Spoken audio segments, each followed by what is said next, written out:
Midnight. Manhattan drowned in rain. Thunder rolled between skyscrapers like distant drums, rattling the windows of the Donovan Tower. 50 floors of glass, silence, and solitude. Inside, Bryce Donovan, 38, stood before the window. Tall, immaculate, the world's youngest tech billionaire. His reflection looked perfect. Tailored suit, calm eyes, heart long frozen. The storm outside mirrored the one in his chest, every flash of lightning pulling him back to the night he lost his sister. He had built empires out of guilt, but not peace. Down below at the mansion gate, Evelyn Hart, 17, clutched a torn backpack to her chest. Her hair was plastered to her face, her shoes squelched in puddles. She'd walked until her legs gave out, chasing light in a city that had none to spare. The thunder made her flinch, but she pressed the gate's buzzer anyway. Her voice was small, breaking through the static of the rain. "Sir, can I please sleep in your garage tonight?" Bryce turned toward the monitor. Through the gray wash of rain, he saw a soaked girl standing alone, shaking but unbroken. Something inside him stirred, faint, foreign, unwelcome. He'd spent years surrounded by silence and steel, but the sight of her made the walls around his heart feel suddenly thin. The thunder cracked again, hard and close. He exhaled, jaw tight, pulse heavy. "Let her in," he said. "If this story already has your heart racing, don't forget to hit subscribe so you never miss what happens next. Tell me, where are you watching from today? I'd love to know." The garage door groaned open against the storm, a sound that seemed to echo down the empty street. Rain poured from the roof, spilling onto the concrete floor as Evelyn stepped in, clutching her soaked backpack tighter. The place smelled faintly of oil and steel, cold, unused, immaculate. Bryce stood by the switch panel, silent. He hadn't parked a car here in months. Every surface gleamed under the harsh white lights, spotless, sterile, untouched by anything human. Even the storm outside seemed afraid to enter. "Stay here," he said. His voice was low, clipped, the tone of a man who wasn't used to company. "It's dry. I'll get you something warm." Evelyn nodded, water dripping from her hair to the floor. "Thank you. I won't touch anything." He left without answering. The door hissed shut behind him, sealing her in silence. Evelyn looked around. Tools hung neatly in rows. A car cover stretched tight over something she couldn't name. The air was cold enough to sting. She found an old rug near the wall and sat, pulling her knees to her chest. Her fingers shook as she squeezed water from her sleeves. When the door opened again, light spilled across the floor, warm, golden. Bryce stepped in, holding a thick towel and a steaming mug. "Here," he said, setting them down. "Drink it slowly." She blinked at the cup. "Is it for me?" He nodded. The smell of cocoa filled the air, soft and sweet. She wrapped both hands around the mug, letting the warmth seep into her fingers. "It smells like home," she whispered, and instantly regretted saying it. Bryce didn't respond. He only watched as she took a sip, her eyes closing for a brief second. Her shoulders trembled once, not from cold, but from disbelief. "You don't have to stay down here," he said finally. "You'll freeze before morning." "I'm fine," she replied quickly. "I'm used to it." "I'm not," he said. The words escaped before he could stop them. He turned, pressing the wall switch. Another door slid open, glass, sleek, leading to the elevator at the back of the garage. Warm light glowed beyond. "Come inside," he said. "Just until you're dry." Evelyn hesitated. Her reflection shimmered on the polished floor. Small, frail, out of place. "You don't even know me." "Then tonight will be a start." She stared at him for a moment, searching his expression. Then wordlessly she stood. Her shoes squeaked against the tiles as she crossed the threshold, and he led her into the private elevator. The hum of it filled the silence between them. Low, steady, almost comforting. When the doors opened, warmth rushed out. The penthouse stretched before her like another world. Silver light from floor to ceiling windows, quiet classical music somewhere distant, a faint scent of cedar and something sharper. Solitude. Evelyn froze, her eyes darting around the vast open space. "It's too clean to be lived in," she whispered. Bryce glanced at her. The words landed harder than they should have. "I like order," he said. "It doesn't feel like a home," she murmured, then bit her lip. "Sorry, I didn't mean—" "It's fine," he said quietly. "You're right." She followed him to the sitting area where he handed her a fresh towel. "You can dry off here." She wrapped it around herself, the fabric heavy and soft. For a moment, she just stood there, trying to remember the last time something had felt warm against her skin. "You can sit," he said, gesturing to the couch. "I'll find something for you to wear." Her voice trembled. "You don't have to do all this. I only asked for the garage." He paused. "And I said you'd stay inside." When he returned, he handed her a gray sweatshirt, plain, oversized. She held it like it was made of glass. "It's clean," he said. "Everything in this place looks clean," she whispered, almost smiling. He poured himself a drink but didn't taste it. The silence between them stretched thin, filled only by the ticking of a distant clock and the faint hum of the storm easing beyond the glass. Evelyn sat, the sweatshirt swallowing her frame. Her backpack lay beside her like a small piece of another life. "You can rest here for tonight," Bryce said. "Tomorrow, I'll have someone take you somewhere safe." "Somewhere safe," she repeated, her gaze distant. "I haven't heard that in a long time." His brow furrowed. "You don't have anyone?" She shook her head. "No one who'd open the door." He looked away, fingers tightening around his glass. The words echoed his own life more than she could know. Outside, lightning flashed across the skyline, lighting up the room for a split second. His face sharp with thought, hers soft with exhaustion. "Do you ever get tired of being alone?" she asked suddenly. He turned to her, startled by the honesty. "You have all this," she continued softly, "but it feels like the air here doesn't move." He didn't know how to answer. No one had ever described his silence so perfectly. Evelyn's gaze drifted to the windows where rain shimmered on glass like tears refusing to fall. "It's beautiful," she said, "but sad." Bryce stood by the window, looking out. Below, the driveway glistened under the streetlights. A black car had stopped near the gate, just far enough to blend with the shadows. His eyes narrowed. It didn't move. Evelyn noticed the change in his expression. "What is it?" "Nothing," he said, too quickly. He turned back, but the car remained in his mind. Its stillness, its timing. When he looked at her again, she was curled against the couch cushion, her head resting on her arm. The towel had slipped to the floor. Her breathing had slowed. He picked up the towel, draped it over her shoulders again, and stood there for a long moment. The storm outside had softened into drizzle, but inside, something else had begun. Quiet, hesitant, alive. He turned off the main lights, leaving only the soft glow from the city below. The reflections of rain shimmered across her face. She had asked for a garage, a corner of shelter, but now she was here, in the heart of his world, asleep beneath his roof. The garage door that hadn't opened in years had done more than let her in. It had opened something in him. A door he hadn't known was still locked. Thunder rolled faintly in the distance, gentle this time. Bryce stood by the window, watching the last flicker of the black car fade down the street.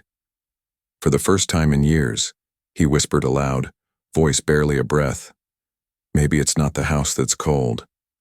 And somewhere in the quiet, he felt the truth of it settle deep, steady as the heartbeat he'd almost forgotten he had. Morning light slid across the glass walls of the penthouse, soft and golden, spilling warmth over marble floors that had never known footsteps like hers. Evelyn stirred on the couch, the towel still draped around her shoulders, the air faintly scented with cocoa and cedar. For a moment she forgot where she was. The softness beneath her, the stillness of the room, it all felt like a dream. Then memory returned, fragile but clear. The storm, the stranger, the door that had opened when every other one had stayed shut. She sat up slowly. Her reflection wavered on the glass, small, pale, and impossibly out of place. From across the room, Bryce watched in silence. He'd been standing there for minutes, hands tucked into his pockets, pretending to read the news on his tablet. But his attention hadn't left her once. Something about her stillness tugged at him, the way she seemed afraid even of comfort, as if warmth itself might vanish if she reached for it too quickly.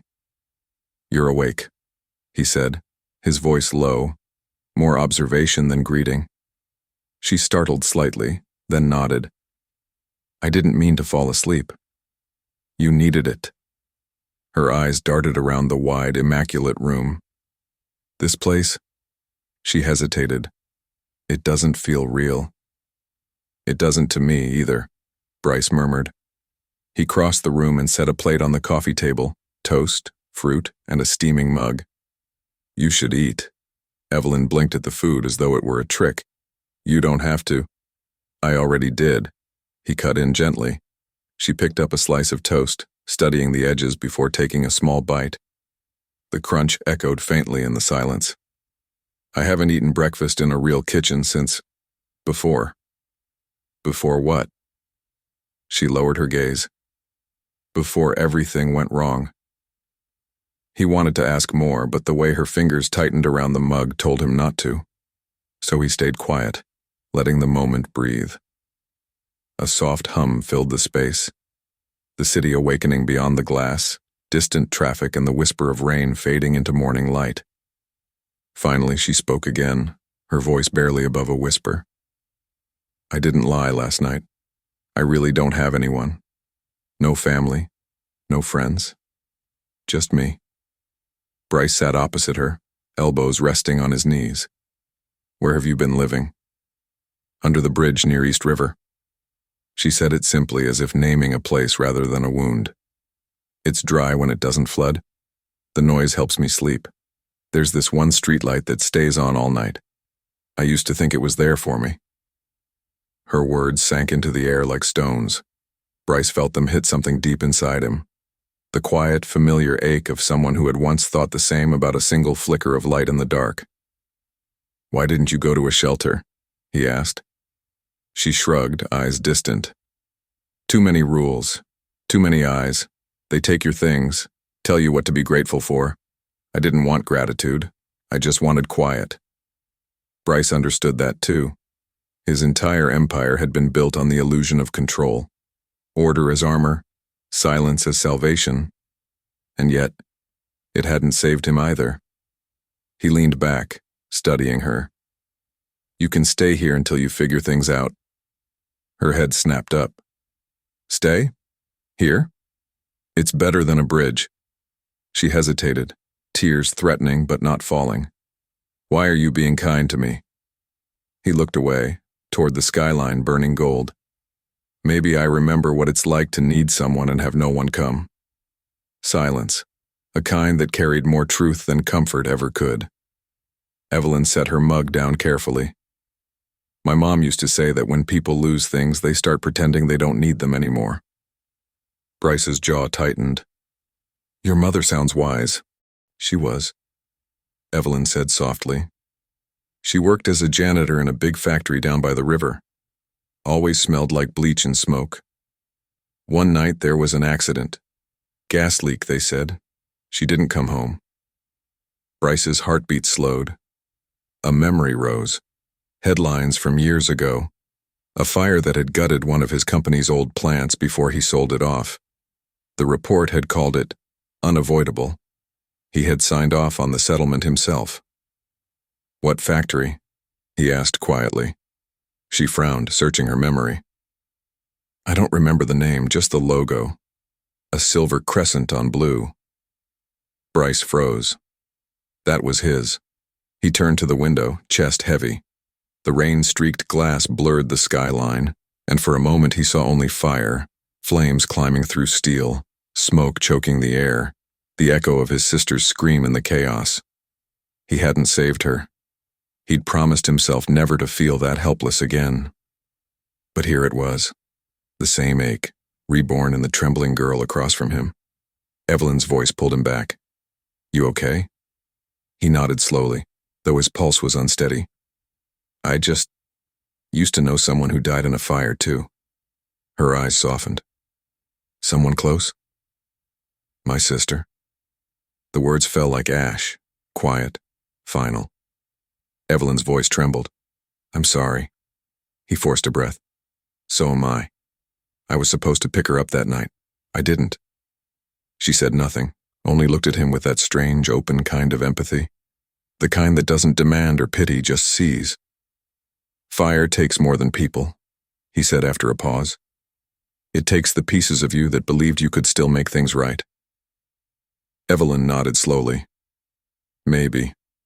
But rain put some of it back. He turned to her. "Rain?" She smiled faintly. "After the fire that took my mom, I used to sit outside whenever it rained. I'd close my eyes and pretend she was washing away the smoke, that she wasn't gone, just cleaning the sky." Bryce didn't trust his voice. He simply watched her, the faint light tracing her profile. A girl who had lost everything, yet still found something worth believing in. "You draw, don't you?" he said, noticing the corner of a sketchbook poking from her backpack. Her eyes widened. "You saw?" "Last night. You left it open." She hesitated, then opened it fully. Charcoal lines danced across the pages. Bridges, streetlights, rain-soaked alleys, and one recurring image. A city burning beneath a sky that refused to give up its stars. "They're beautiful," he said softly. "They're what I see when I close my eyes," she whispered, "even when I don't want to." He nodded slowly. "You draw the things you survived." She looked at him for a long moment. "So do you. You just use buildings instead of pencils." Something in him broke and healed in the same heartbeat. Outside, the sun slipped free of the clouds, turning the glass walls to liquid gold. Evelyn's reflection shimmered beside his, two broken outlines stitched together by light. Fire and rain, destruction and cleansing. And as the warmth filled the room, Bryce realized this girl he'd let in for one night had done what years of silence never could. She'd cracked the glass. Night fell heavy over Manhattan again, the sky bruised with storm clouds. The glass walls of the penthouse glowed dimly, reflecting the restless city lights below. Inside, Bryce stood near the balcony, phone in hand, reading through an old report, the one he hadn't touched in years.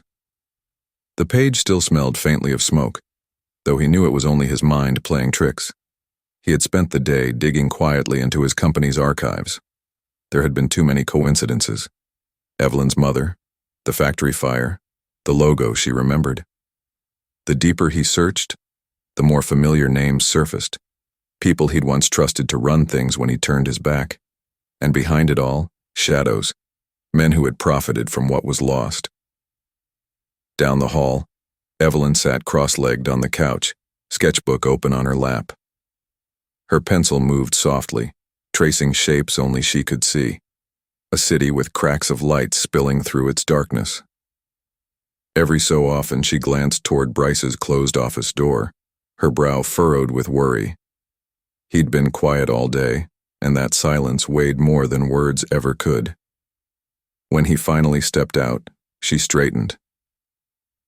"You haven't eaten," she said softly. He managed a faint smile. "Neither have you." "I didn't want to interrupt." "You couldn't if you tried." His voice carried warmth, but his eyes didn't match. She noticed the tension in his hands, the way they flexed as if holding back something invisible. "You found something, didn't you?" He hesitated, then nodded. "Maybe." Evelyn closed her sketchbook, her pulse quickening. About my mom? Bryce looked at her, uncertain how much truth to reveal. I think she worked for people who were connected to me, long ago. Her breath caught. Connected how? Through the company I built, he said quietly. Through the mistakes I let others make while I looked away. She stared at him, disbelief tightening into pain. You're saying? Before he could answer, a sharp sound cut through the air, the distant growl of engines. Bryce turned toward the glass. Below, the gates of the estate flickered under the headlights of two black cars pulling up slowly. Evelyn rose to her feet. It's them, she whispered. The men who followed me that night. Bryce's pulse thudded in his throat. Stay here, he ordered, moving toward the elevator. No, wait. But he was already gone. Outside, rain had begun again, thin, steady, relentless. The gates buzzed as Bryce approached, his reflection flashing in the wet metal. 3 men stood on the other side, their clothes dark, their faces half hidden beneath hoods. The one in front, tall, scar-jawed, and smirking, stepped closer. Mr. Donovan, he said, voice smooth as oil. We've been looking for you. Bryce's eyes narrowed. You mean her? The man chuckled. You always were quick. Who sent you? Let's just say, the man said, leaning on the gate. We handle unfinished business for people who don't like debts being forgotten.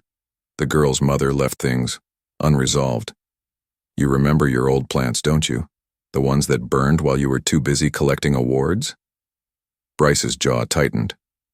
What do you want? She took something before she died. Proof that the fire wasn't an accident. His smile widened. And her little girl might still have it. Bryce's stomach turned cold. She was a janitor. She was a witness, the man corrected. And witnesses are dangerous. Behind him, thunder rolled low across the horizon. Bryce stepped closer to the gate, voice sharp. If you come near her again, You'll what? The man interrupted. You hide her. We come for both of you. That's how it works. Bryce met his eyes through the rain. Then I'll be waiting. The man grinned, tapping the metal bars. You're playing hero now, but you don't know what's buried under your empire. We do. He reached into his coat and pulled something out, a folded photograph sealed in plastic. He slid it through the gap in the gate, the corner catching on the metal. A souvenir, he said. Thought you'd want to remember. Then he turned, motioning to his men. The cars rolled back down the drive, tires hissing against the wet asphalt until the night swallowed them whole. Bryce stood motionless, the photograph trembling in his hand. Water streaked the plastic as he lifted it toward the light. It was an old photo, a woman standing in front of a brick factory, her arm around a young girl. Behind them, half faded but unmistakable, gleamed the silver crescent of his company's logo. His breath left him. When he turned back inside, Evelyn was standing by the elevator, barefoot and pale. They're gone, she asked, voice trembling. For now, he said. Her eyes darted to the photograph in his hand. What is that? He hesitated, then handed it to her. Evelyn stared at the image, her hand trembling. That's her, she whispered. That's my mom. Bryce's voice softened. And that's my factory. The silence that followed was unbearable. Evelyn looked up at him. Disbelief, fear, anger flickering all at once. You knew? No, he said quickly. Not until now. I didn't know she worked there. Tears gathered in her eyes. Then why did they come? Why do they want me? Because someone thinks she left behind proof. Something that could destroy what's left of my company's old partners. She took a shaky step back. So I'm a threat? You're a target, he corrected. And that's not the same thing. Her voice broke. I shouldn't have come here. Evelyn, I don't deserve your protection, she said, shaking her head. People get hurt when they help me. My mom, the others. Everyone disappears. Bryce crossed the room in 2 strides, his voice low but steady. You didn't bring danger here. It was already waiting. I built it. She covered her face, shoulders trembling. I can't do this again, she whispered. Running, hiding. You won't have to, he said, gripping her shoulders. I promise. Thunder rumbled again, closer this time. The city lights flickered in the reflection of her tears. You can't promise that, she said, her voice cracking. Maybe not, he admitted. But I can fight for it. For a moment, she just stared at him, her breath shaking in the quiet. Then slowly she nodded, pressing the photo to her chest. But as she did, something else caught Bryce's eye. Faint writing scrawled on the back of the image, half faded by time and water. He turned it gently. A single line written in looping cursive. If this reaches you, tell him the fire wasn't the end. The thunder outside deepened, echoing through the glass like a warning. Bryce looked toward the window, where the rain had begun to fall harder again. He could almost see the reflection of those cars disappearing into the dark, and he knew this wasn't over. He turned back to Evelyn, her fingers clenched around the photograph, her eyes wide with fear. The fire had found its way back to them, and for the first time, Bryce understood. The past wasn't done burning. Morning bled slowly through the gray Manhattan sky.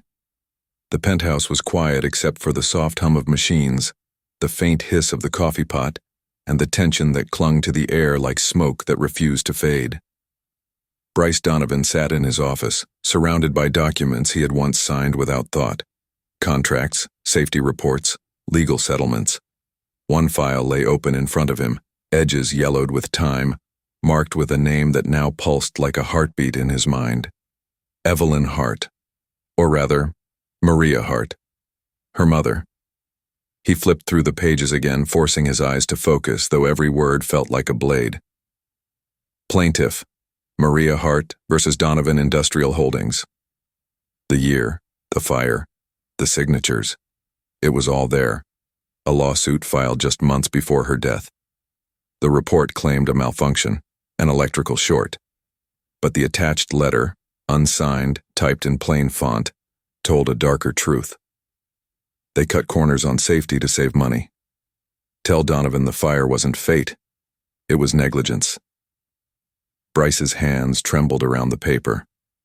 He leaned back, the memory of that night flooding in again. Headlines, fire crews, the sting of reporters' flashbulbs. His PR team had said it was an accident. His lawyers had told him to keep quiet. And he had. For years, he had buried the truth under success, telling himself that silence was survival. Now that silence had a face. Evelyn's. Down the hall, laughter echoed faintly. She was in the kitchen, trying to make pancakes with too much batter and too little skill. The sound hit him like sunlight. Pure, undeserved, fleeting. He closed the file. But guilt was louder than laughter. He walked out, his voice rough. Evelyn. She looked up, smiling. You're finally awake.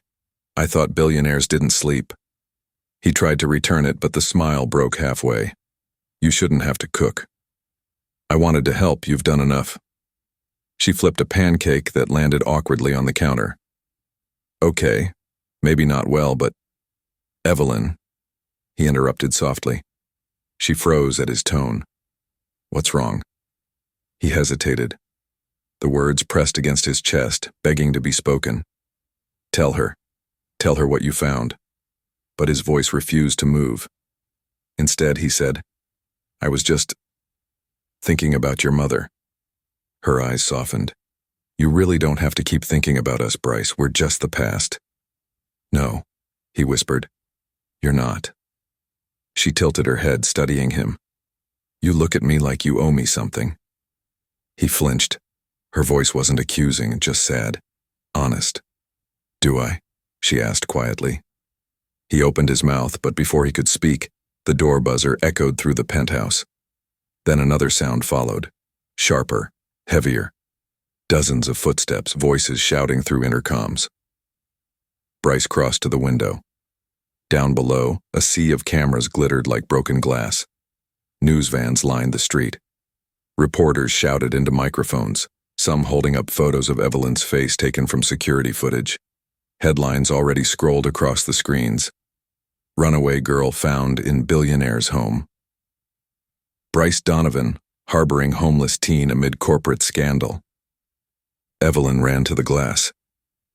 What's happening? He turned, trying to sound calm. Someone leaked this. Probably one of my board members. Leaked what? That you're here. Her face went pale. You told them? No. But they've been watching me for weeks. He rubbed his temple, the ache behind his eyes deepening. They'll spin this however they can. They'll say you're unstable, that I'm reckless. She backed away from the window, clutching her sleeves. So I'm ruining you now. You're not. Yes, I am. Her voice cracked. You're in trouble because of me. He took a step forward. Evelyn, listen to me. None of this matters. It matters to them. He paused. Downstairs, the intercom buzzed again, followed by the sharp, clipped tone of Roland, the chairman of Bryce's board. Bryce. His voice echoed through the hall, calm but cold. We need to talk, now. Bryce looked at her once more before striding toward his office. She stood in the doorway, listening. Every word. Roland's voice carried through the half-open door. You've made us a target, Bryce. The media's tearing us apart. Investors are pulling out. You've let your emotions compromise the company. Since when is helping someone a crime? Bryce snapped. Since that someone is connected to a lawsuit that could resurrect every skeleton you buried, Roland hissed. You think the board doesn't know who that girl is? Her mother sued us. Her death nearly cost you your empire. And now you've brought her into your home? Bryce went still. Don't talk about her like that. Then you'd better start choosing between her and the company, Roland said. Because if this continues, you won't have either. The line went dead. Bryce slammed his fist against the desk, glass rattling under his hand. He turned, ready to breathe, to think. But Evelyn was gone from the doorway. Evelyn? Silence. He stepped into the hall, scanning the room. Her sketchbook lay open on the coffee table, a half-finished drawing, a man standing behind glass, his reflection fractured, unreachable. The elevator light blinked red. Bryce ran. Downstairs, the rain had begun again, heavy, relentless. The paparazzi still crowded outside, shouting questions he couldn't hear. Somewhere between their flashbulbs and the thunder, he saw a small figure slip through the side gate, head bowed, backpack clutched tight to her chest. Evelyn, he shouted, but his voice drowned in the storm. She didn't look back. Through the sheets of rain, she disappeared into the dark streets, her shadow swallowed by headlights, her footprints washing away in seconds. Bryce stopped at the gate, soaked, breath shaking, the photograph of her mother still folded in his pocket. The city's noise roared around him, reporters, sirens, thunder, but all he could hear was her voice echoing in his mind. You look at me like you owe me something. And now she was gone. Have you ever lost something precious, not because it was taken, but because you didn't hold on soon enough? The city had a different voice in the rain. It whispered in gutters, hummed through flickering signs, and swallowed footsteps in the dark. Somewhere within that endless noise, Evelyn was out there. And Bryce Donovan, billionaire of glass towers and silent elevators, was walking through her world for the first time. He moved fast, coat drenched, shoes heavy with mud. No bodyguards, no driver, no cameras, just the sound of water and his own heart pounding in his ears. His reflection flashed across puddles and broken windows. A man who used to control everything, now chasing the one soul who'd never asked for anything at all. The rain hit harder as he turned down an alley near East River. It smelled of rust, smoke, and wet cardboard. The same place she'd said she'd lived, under the bridge, near the light that never went out. He found it. The streetlight still burned, flickering weakly through the fog. Beneath it lay a few soggy sketches, charcoal blurred into gray streaks. One showed a hand reaching toward flames, another, a woman's face fading behind smoke. His throat tightened. Evelyn. He knelt, fingertips brushing the edge of the paper like it was sacred. A voice came from behind him. You looking for the girl? Bryce turned. An older woman stood under the awning of a soup kitchen, wrapped in a torn shawl, her eyes sharp despite the years. Yes, Bryce said quickly. She's about this tall, dark hair. I know who you mean. The woman's lips twitched into a sad smile. She used to sit here, drew pictures for the kids, said it helped her forget. Where is she now? Bryce's voice cracked, rain dripping from his hair, his tie plastered to his shirt. The woman hesitated, her gaze studying him like she was measuring his heart. She left 2 nights ago. Said someone finally cared enough to look for her. But she had to go make something right first. His chest clenched. Make something right? She said her mama's truth was buried where the smoke began. Bryce froze. The words struck him like lightning. Where the smoke began. The factory. The fire site. He turned toward the dark horizon, the storm's reflection gleaming off the skyline. The old industrial district lay miles away, abandoned after the blaze that had taken Maria Hart's life. No one went there anymore. She went to the ruins, he whispered. The woman stepped forward, her voice gentler now. You're the one she talked about, aren't you? The man who opened his door? Bryce looked down, ashamed. And the one who made her need to leave it. The woman's hand brushed his sleeve. Then go fix it before she becomes another ghost. He didn't answer. He just started running. Rain slapped against his face as he crossed the bridge, passing the same benches and flickering lights she'd once called home. He moved like a man haunted by time itself, every drop of rain a reminder of how little he had left. He found himself at the old train yard next, mud splattering his shoes. The guard on duty recognized him instantly. Mr. Donovan, what are you doing here? Have you seen a girl? Thin, about 20, brown hair. She might have come through in the last few hours. The guard frowned. Yeah, came by asking for directions to the south lot. That place is condemned, sir. Full of collapsed beams and glass. Bryce's heart sank. She's headed straight into it. He sprinted again. By the time he reached the industrial quarter, the rain had turned into a relentless storm. Lightning carved through the night, illuminating the jagged outlines of burned buildings. The air smelled of wet ash and old secrets. He stopped at the rusted gate. The sign still hung crooked. Donovan Industrial Holdings. Closed. His company's ghost. Her mother's graveyard. Bryce's hand trembled as he pushed it open. The hinges screamed, the sound lost beneath the thunder. Inside the factory was a skeleton. Twisted steel beams, broken glass, and walls blackened by soot. His shoes crunched over shattered debris. Every corner echoed with memories he'd buried under money and time. Then he saw it. Footprints. Small, fresh, pressed into the mud. Evelyn! He shouted, voice breaking through the downpour. Evelyn, please! Only the storm answered. He climbed over a collapsed conveyor, his breath ragged. Lightning flashed again and something white caught his eye. A folded sheet of paper wedged beneath a metal beam. He pulled it free. A sketch. It was the same factory drawn in charcoal, but whole. Windows gleaming, workers smiling. A little girl holding her mother's hand. At the bottom, written in smudged pencil, she said if I find where it began, maybe I can end it. Bryce's chest burned. He pressed the paper to his chest, his pulse a drumbeat of regret and resolve. Where are you, Evelyn? He whispered into the dark. He kept moving slowly. His heart stopped when he heard a gunshot. He turned toward the sound, rain roaring through the holes in the roof. Evelyn! The shot exploded through the storm, and the screen of rain swallowed everything whole. The rain hadn't stopped since the gunshot. It poured in unbroken waves, as if the heavens themselves mourned what had been lost, and what still might be saved. Bryce stumbled through the smoke and ruin, the flashlight shaking in his hand, calling her name again and again. "Evelyn!" His voice cracked, swallowed by the storm. The echo came back fractured, like his own guilt chasing him through the dark.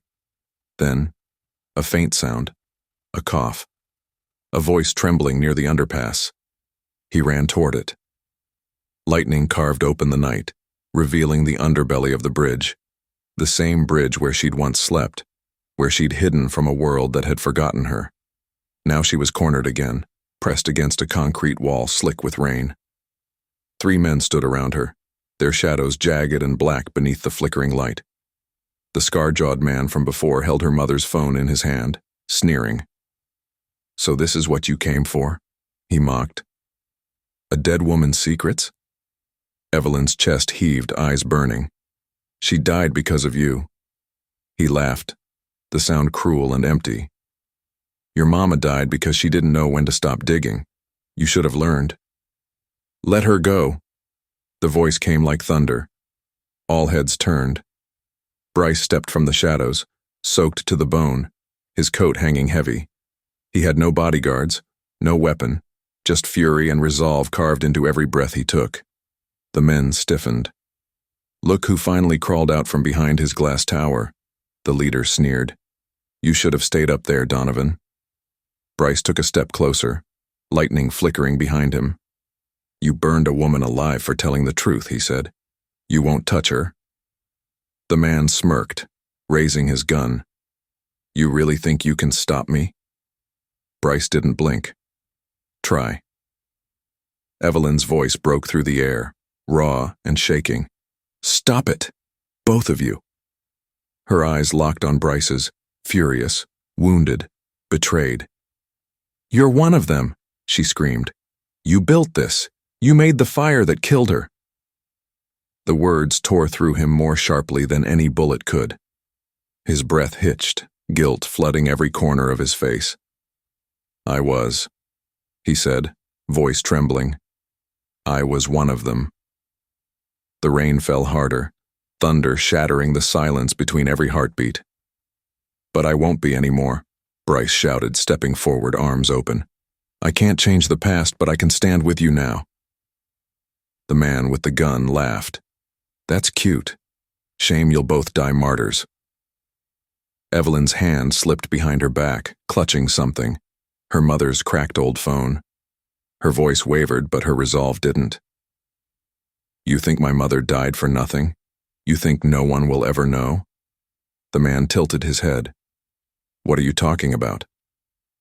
Evelyn lifted the phone, pressing a single button. A distorted voice echoed through the air, the same men's voices recorded earlier, confessing everything. Their meetings, their cover-ups, their names, every word captured. Bryce's heart stopped. She had done it. The man's eyes went wide. "You!" Sirens screamed in the distance, growing louder with every second. Evelyn stood taller, her voice shaking but fierce. "You said no one would believe me. But now they will." The leader lunged. "Give me the phone." Gunfire erupted. The crack split the storm. Bryce didn't think. He just moved. He threw himself in front of her, his arm wrapping around her shoulders, spinning them both down behind a rusted pillar. The bullet grazed his shoulder, white-hot pain exploding through him, but he held her tighter, shielding her from the rain of glass as the shot shattered the old windows above. Police lights flared red and blue through the darkness. Tires screeched. Officers shouted. The men tried to run, but the place was surrounded. Bryce winced, clutching his bleeding arm. Evelyn pressed her trembling hands to the wound, tears mingling with the rain. "Why would you do that?" she whispered. "Because I should have done it years ago," he breathed, voice weak but sure. "I didn't save your mother. I'll save you." She stared at him, eyes filling. "You already did." The police swarmed the scene, dragging the men away, voices blurring in the storm. Evelyn and Bryce stayed where they were, on the cold, wet concrete under the bridge. The same place she'd once begged for a night of safety. The same place he'd first seen her through a gate and heard her whisper, "Sir, can I please sleep in your garage tonight?" Now she was the one holding him, her hands trembling but strong. "I thought you'd given up on people like me," she said softly. "I gave up on myself," he murmured. The rain softened, slowing to a mist. The city lights shimmered through the water like stars reflected on broken glass. Somewhere nearby, a police officer called, "Paramedics on the way." Bryce exhaled, pain flickering through his features, but peace beginning to settle too. Evelyn leaned closer, voice shaking. "You said once you couldn't change the past." He nodded faintly. "But maybe we can change what comes after." She smiled, a small, fragile, beautiful thing in the chaos. "Then let's start there." The storm began to break. Light seeped through the clouds, faint but real. The old factory still loomed in the distance, a graveyard of truth and ashes. But beneath the bridge, something new was being born. Not wealth, not guilt. Redemption. The sirens faded into the sound of rain. Evelyn helped Bryce to his feet. His shirt was torn, blood mixing with water, but his eyes were clear, haunted no longer, only human. "You found me," she whispered. He looked at her, and despite the pain, he smiled. "No," he said softly. "You found me." The rain slowed to silence. The city breathed again. What does strength mean to you now? Sometimes, strength isn't in standing tall. It's in kneeling in the storm, and choosing to rise anyway. The storm had finally passed. The world outside the hospital window glowed in quiet gold, the kind of morning that felt like a second chance. Light spilled through the white curtains, soft and warm, cutting through the faint scent of antiseptic and rain-soaked clothes drying on the radiator. Machines hummed softly, steady and calm, the rhythm of survival. Bryce opened his eyes slowly. His arm was bandaged, shoulder stiff, pain pulsing in slow waves. But it was pain he was grateful to feel. It meant he was still here. He turned his head. Evelyn sat beside his bed, her hair damp from the night before, her fingers wrapped around a paper cup of lukewarm coffee. Her sketchbook lay open on her lap. She had been drawing again, not factories this time, not fire, but sunlight breaking through clouds. When she noticed him stirring, she blinked quickly and wiped at her eyes. "You're awake." His throat felt dry. "Didn't think I'd get away that easily." Her smile trembled. "You almost didn't." He studied her quietly. The girl who had changed everything. The girl who had come begging for a corner of his world and ended up rebuilding it from the ashes. "I'm sorry," he said finally. His voice cracked on the second word. "For everything. For the years of silence. For not stopping it when I could. For..." She stopped him with a shake of her head. "You already did stop it." He frowned softly. "You didn't just face them," she said, voice small but steady. "You faced yourself." For a long moment, there was only the sound of rain dripping faintly from the eaves outside. Then Evelyn reached into her bag and took out something. Small, silver, familiar. His heart caught. It was the old key. The one to his garage. Rusted, heavy. The same one she'd clutched that first night when she'd begged him to let her in. She held it out to him. "I kept it." He stared at it, memories flooding like echoes through time. Her voice at the gate, the fear in her eyes, the rain between them. "You don't need to return that," he murmured. She smiled faintly. "It's not for me to keep either." He hesitated, confused, until she added softly, "The garage isn't a garage anymore, is it?" A slow, quiet smile tugged at his lips. "No," he said. "It's something new." The camera flash from the hallway caught his attention. Through the half-open door, he could see reporters gathering in the corridor, their whispers drifting in like static. But this time he didn't flinch. He nodded toward the remote on the nightstand, "Turn on the TV," he said. Evelyn did. The morning news filled the room. Donovan Industries, CEO steps down, announces reparations fund for factory victims. The reporter's voice echoed softly. In a surprising move, billionaire Bryce Donovan has announced his resignation as CEO, pledging the remainder of his wealth to create community centers and art foundations for youth affected by corporate neglect. His first project, a transformed space in Midtown Manhattan, will open this month. The screen cut to footage of workers painting the exterior of a once-forgotten building. A sign hung above the doors. The Lighthouse, a home for lost dreams. Below it, children painted murals, bright colors spilling across gray concrete. Evelyn pressed her hand to her mouth. "That's the garage," he said softly. "The one you asked to sleep in?" Tears gathered in her eyes. "You turned it into this?" He nodded. "I thought maybe others like you should have somewhere to start again, a place that opens its doors and no questions asked." Her voice broke. "You saw me when no one else did." Bryce's eyes softened, words trembling between them like a confession and a vow all at once. "You asked to sleep in my garage," he said, "but you woke me up instead." Silence followed, full, gentle, sacred. Evelyn's tears fell freely now, and she didn't hide them. She leaned closer, taking his uninjured hand in hers, the warmth of her palm grounding him in a way nothing else ever had. Outside, sunlight stretched higher, reflecting off the wet streets like a promise kept. Reporters still waited for statements, for official words and sound bites. But Bryce didn't care about cameras anymore.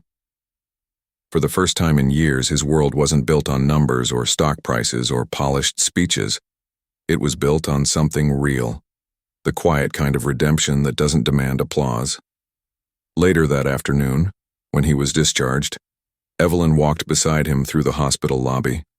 The world outside had changed, or maybe it was just that he had. The city no longer felt like a cage of glass and power. It felt human. He paused near the exit, watching people hurry past with umbrellas and laughter and lives of their own. Then he looked at her and asked quietly, "Will you help me run the lighthouse?" She blinked in surprise. "Me? You said once that art helped you survive," he said. "Maybe it can help others too." She hesitated, eyes glistening. "You really want me there?" "I don't want anyone else," he said simply. Her lips curved into a smile. The first true smile he'd ever seen from her, the kind that looked like dawn after too long in the dark. As they stepped outside together, a warm breeze replaced the storm's chill. The city was washed clean, the streets gleaming. At the end of the sidewalk, children from the shelter painted a new mural. A girl standing beneath a storm, holding a key that glowed like light itself. Evelyn stopped to look. Her voice was a whisper. "That was me." Bryce smiled, eyes soft. "It still is." She turned to him, and for a moment they stood in the middle of the street. Two people who had once been broken in different ways, now mended by the same truth. Kindness redeems.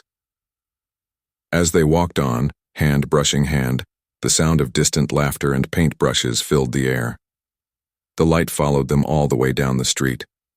Sometimes the place you beg to rest becomes the place others learn to rise. What does healing look like to you now? And as the last line of sunlight touched their faces, it was clear. Neither of them would ever walk alone again.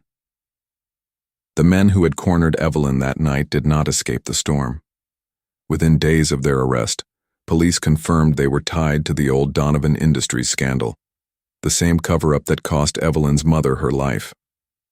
The voice recordings Evelyn captured became undeniable proof. Marcus Heller, the scar-jawed leader, was sentenced to 25 years in federal prison for arson, conspiracy, and attempted murder. His accomplices received 15 and 12 years respectively for their roles in the fire and kidnapping. The judge's statement was brief but heavy. Your greed destroyed lives. Her courage rebuilt them. As the verdict echoed through the courtroom, Evelyn felt something deep inside her finally let go. The men who had once controlled her nightmares would wake each day behind bars, powerless, forgotten. Justice, slow but sure, had found them at last. 1 year later, the storm was only a memory. The old garage door, the same one Evelyn had once stood before, drenched and trembling, now gleamed with fresh white paint.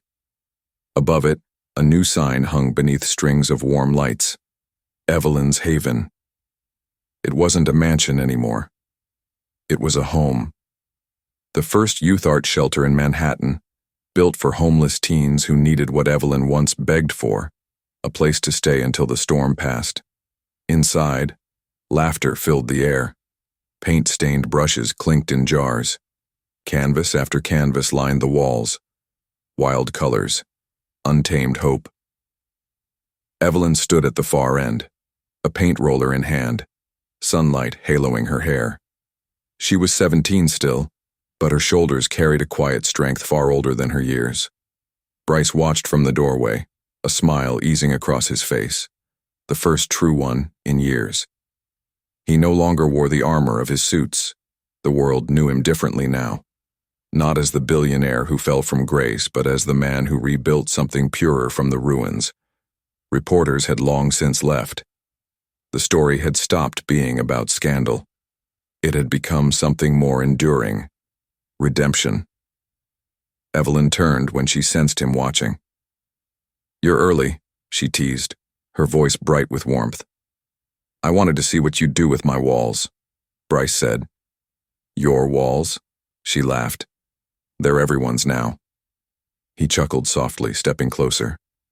The mural she painted stretched across the garage's inside wall, a stormy sky breaking into dawn. At its center stood a figure, small and brave, reaching out toward a faint light spilling from an open door. "It's us," she said quietly. "The night it all began." Bryce swallowed, his throat tight. "You've turned pain into color." She dipped her brush again, eyes soft. "You showed me how. You saw me when no one else did."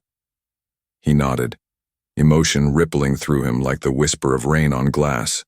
From his pocket, he pulled out a small silver key attached to a ribbon and placed it in her palm. She frowned lightly. "What's this?" "The first key I ever turned for you," he said. "The garage door. I kept it all this time. It opened more than I realized." Evelyn stared at it, her eyes glistening. "You asked to sleep in my garage." Bryce's voice faltered, heavy with gratitude. "But you woke me up instead." For a long moment neither spoke. The air hummed with quiet peace, the kind that comes only after chaos has burned itself out. Around them, the shelter came alive. Teens sketching, laughing, finding safety where concrete once held only echoes. Evelyn looked out at them, her smile trembling with awe. "We did it, didn't we?" Bryce nodded. "You did. I just followed your courage." Outside, the evening sun spilled gold across the pavement. The once cold garage door glowed warm and radiant, the same door that had once marked the border between despair and mercy. Now, it stood as a symbol of second chances. "What does true strength mean to you, holding on or learning to open your heart?" Evelyn placed the key on a hook by the door where all could see it. Above it, she painted one final line in sweeping strokes of gold. "Sometimes, the smallest plea for shelter can become the doorway to a new life." Bryce stood behind her, the sunlight painting them both in amber light. The world outside still rushed, still fought, still forgot. But here, in this place once built of cold steel and silence, warmth lived again. The wind outside softened, carrying laughter, the scent of fresh paint, and the distant murmur of hope. And as the sun dipped beyond the skyline, Evelyn's Haven glowed, not just as a building but as a promise that no cry for help would ever go unanswered again.